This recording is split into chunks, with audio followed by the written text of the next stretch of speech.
So hi guys, maayong adlaw sa inyo ang tanan. So narita karon dire sa Victoria Plaza, NCCC. So karon nag-join ta sa Mindanao Motor Builds 2025. Timing kayo na ang Honda dire sa venue sa motor show. So gamito nato ning opportunity para i-launch ang atwang design sa XR200 nato. Karong adlaw guys, i-reveal nako ang mga nagasto ani tanan nga build gikan pagsugod hantod nga nahuman. So mag-una ta sa mga suspensions ani sa atubangan is from KX 450. Sa rear end pod is RMZ 250. Then body kits na to nga gigamit ani is CRF 230 2022. Kini dai siya nga build guys, nagtotal og 180,000 more or less. So sa katong mga nagsigi og PM sa kuha, sige pangutana kung pilang gasto gid ani nga build. So mao na siya. So ayaw na mo katingala kay nga atong gigamit ani tanan nga pyesa is from race bike tanan. So kung gusto mo mag-build, pag-andam na lang mo daghan ng kwarta para ang builder na to dili maggulo-gulo ang diskarte. Sa parts ani sa muang store ang nakuha ani niya almost 26,000. Tapos ang sa Shopee ani nga mga order na mo is nagtotal og 16,000. Tapos ang total na labor ani niya sa kuha sa pagtrabaho ani tanan-tanan na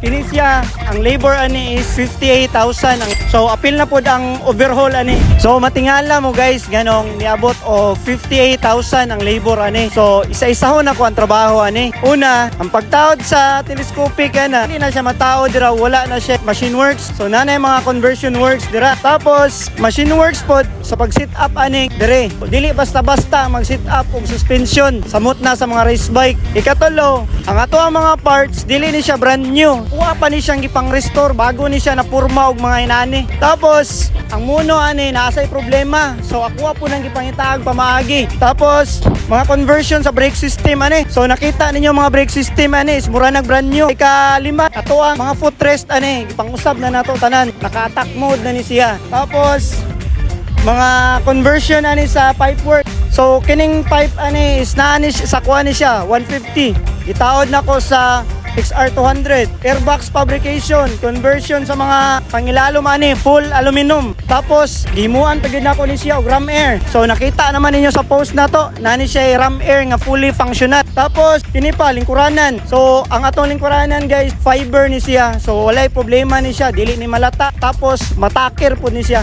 Tapos ang amuang kuha na ni paintworks is 15,000. Tapos ang rebuild sa makina. So nag-overhaul mi ana, daghan mi gipangilisa, nagilis mi og bore, connecting rod, side bearings, og uban pa. Buto siya nga niabot siya og 58,000. So mora to guys. Sa mga gusto magpa-build ani, ayaw na sa kuha kadagan gyud trabaho. So mo to guys, kung gusto mo magpa-build, so kung willing mo muhulat, palinya mo, pero nagdali-dali mo, muna siya ang nagpamatuod niya, dili ako inyong builder kay ako ang klase nga builder nga perting tapulana. Og dili ko ganahan mo lihok, dili jud mo trabaho. So kung nagdali-dali mo, pangita mo laing builder guys. Sa mara to.